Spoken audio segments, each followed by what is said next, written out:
विधानसभा चुनाव 2022 के लिए जहां सारी पार्टियां पूरे दमखम के साथ चुनाव की तैयारियों में जुटी हुई हैं, ऐसे में कुशीनगर जनपद के विधानसभा हटा 334 से बसपा के भावी विधायक युवा प्रत्याशी शिवांग सिंह ने भी कमर कस ली है। आपको बताते चले कि कोरोना महामारी के काल में शिवांग सिंह ने गरीब असहाय लोगों की काफी मदद की है।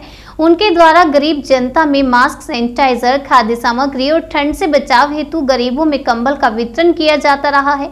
और चुनावी चर्चा के दौरान शिवांग सिंह ने कहा कि यदि मुझे आम जनता का आशीर्वाद मिला तो मैं विधानसभा हाटा के विकास के लिए आम जनता के विश्वास पर खरा उतरूंगा और मैं जनता की आवाज को हमेशा बुलंद करने का काम करूंगा। आइए सुनते हैं उन्हीं की जुबानी। चाहते हैं कि आपका जो संदेश है इस हाटा विधानसभा क्षेत्र में जाए, तो मैं आपका परिचय जानना चाहूँगा। सबसे पहले मैं आपके चैनल का बहुत बहुत धन्यवाद देता हूँ। मेरा नाम शिवांग सिंह कैथवार है। मैं लोकल मूल निवासी ग्राम सभा बक्का और हाटा में वार्ड नंबर 21 का निवासी हूँ जी, और मूल रूप से यही कराने वाला लोकल। आप आज जिस पार्टी से लड़ रहे हैं उस पार्टी ने आप पे काफी दिनों से भरोसा जताया हुआ है और आप कोरोना काल से भी ये यहाँ की जनता के माध्यम से जो जानकारी हुई है कि काफी आपने लोगों का मदद किया है, तो आप अगर यहाँ पे विधायक पद पे आसीन होते हैं तो यहाँ की जनता के लिए आप क्या क्या करेंगे? सबसे पहले मैं अपनी पार्टी की राष्ट्रीय अध्यक्ष आदरणीय कुमारी मायावती जी को बहुत बहुत धन्यवाद देता हूँ कि वो सभी पार्टियां तो कहती हैं युवाओं को भागीदारी देंगे, लेकिन कोई पार्टी युवाओं को भागीदारी नहीं देता है। लेकिन आज मैं एक युवा प्रत्याशी आपके सामने खड़ा हूँ, तो ये बहन कुमारी मायावती जी का युवाओं के प्रति जो प्रेम, लगाव और उनके प्रति जो सोच है भविष्य की एक टीम तैयार करने की, वो आपको युवाओं की भागीदारी से दिख रही है। और जिस ओर युवा चलता है देश की भविष्य और दशा दिशा विधानसभा की ओर बढ़ती जाती है। और रही बात कोरोना के समय की बात आप जो कर रहे हैं, कोरोना ऐसे समय कोरोना में लॉकडाउन इस निर्दयी सरकार ने लगाया कि उस समय महीने का अंतिम होने वाला था। बहुत सारे जो लोग दिहाड़ी पे काम करते थे उनके सैलरी नहीं मिलने वाली थी, और ऐसी अचानक समस्या जब आ जाती है और वो भी अगर कोई कर्मचारी महीने भर काम करता है और 30 तारीख को या पहली को उसको जब सैलरी मिलने वाली होती है तो उसे अपने घर की आजीविका और जीविकापार्जन चलाता है। तो आप याद रखिएगा जो लॉकडाउन का समय था वो 22, 23, 24 तारीख के बीच में था।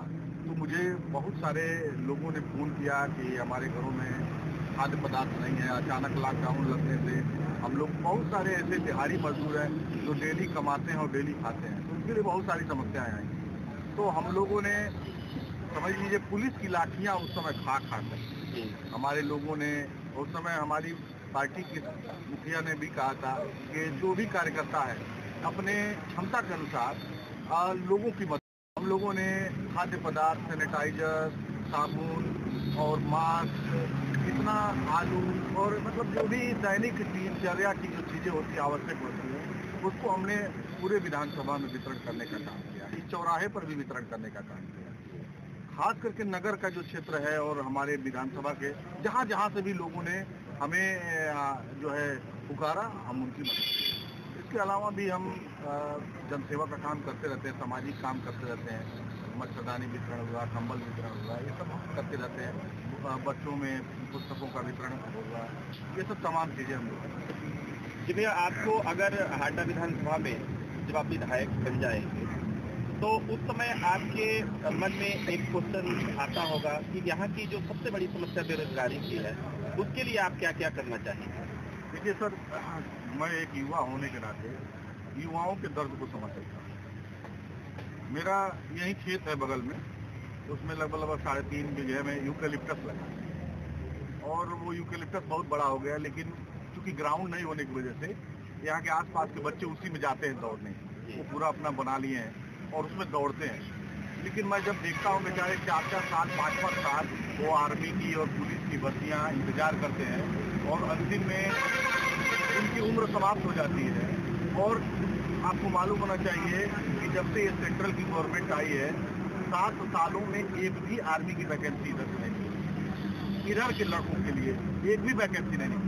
तो सोचिए कि जो बच्चा 18 साल का है और 7 साल इंतजार किया तो आर्मी के तो उसकी डेट खत्म हो गए और उसकी उम्र भी खत्म हो गई।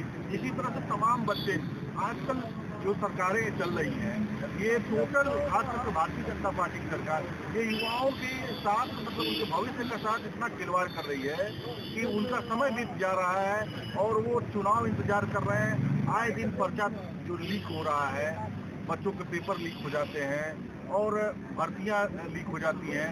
जो पिछड़े दलित शोषित हैं उनके आरक्षण खत्म कर दिए जाते हैं। तो ऐसे तमाम मुद्दे हैं जो एक युवा समझता है और मेरा मानना है कि अगर हमको इस विधानसभा की महान जनता अगर हमें मौका देती है तो मैं युवाओं के और सर्व समाज के हितों की रक्षा करूंगा और उनकी आवाज को बुलंद करने का काम करूंगा, चाहे वो पिछड़े हो, दलित हो, शोषित हो। अगर उनका आरक्षण छीन जा रहा है तो हम लोग सदन में भी उनकी आवाज और उनकी रहनुमाई करने का काम करेंगे। यह एक रोचक तथ्य और आज सोशल मीडिया के माध्यम से आ रहा है, आपने भी देखा होगा।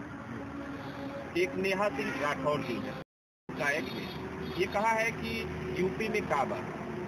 तो मैं आपसे जानना चाहूंगा कि आप उससे क्या कहना चाहते हैं, क्योंकि काफी जो है छोटे और बड़े सभी दलों के नेता जो है अपना अपना वक्तव्य दे रहे हैं, उसमें आपका क्या कहना है?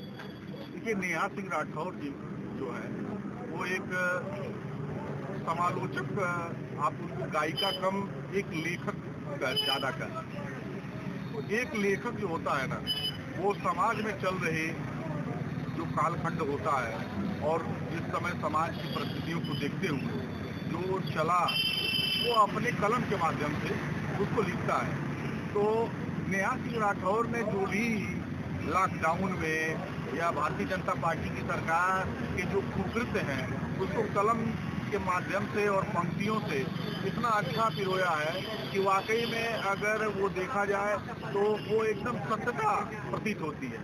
क्योंकि भारतीय जनता पार्टी को तो अच्छा लगेगा नहीं, क्योंकि ये आलोचना पसंद नहीं करते, ये सिर्फ इनकी जो है वाहवाही करिए और झूठी शाबाशी इनको देते रहिए तो खुश रहेंगे। तो सबको आलोचना भी सुननी चाहिए। और आपने जो कुकर्म किया है लॉकडाउन के समय, किसने नहीं देखा है कि शवों को जलाने के लिए, अंतिम संस्कार करने के लिए जगह नहीं मिल रहा था।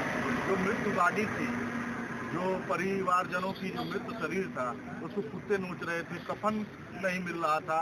मतलब वो दुर्दशा, वो दिन भी याद करके लोगों को, यहाँ पे पैदल लोगों को चलते हुए देखा गया है, वो दिन आज भी लोग याद करते हैं। तो कहीं न कहीं तो उनका जो है स्मृति पटल पे वो दिन वो याद नहीं करना चाहते हैं। और जिस तरह से ये निकम्मी सरकार बिना कुछ पहले कुछ बताए और अचानक लॉकडाउन, जब संख्या 50,000 थी तो लॉकडाउन कर दिए और जब 10 लाख की संख्या हुई तो पूरा खोल दिए। तो कहीं न कहीं से इनकी नीति और नीयत दोनों में दूर दूर तक कोई लेना देना नहीं, कोई सोच नहीं।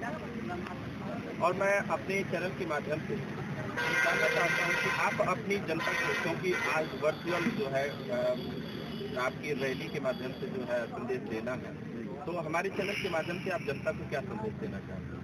जी, हम यही कहेंगे कि आवश्यक पड़े तो अपने घर से बाहर निकलिए और जो भी सोशल डिस्टेंस का पालन करना है, चुनाव संहिता ने जो गाइडलाइन दिए हैं चुनाव आयोग के द्वारा जो मिला है उसको हम लोग को पालन करना चाहिए, मास्क लगाना चाहिए।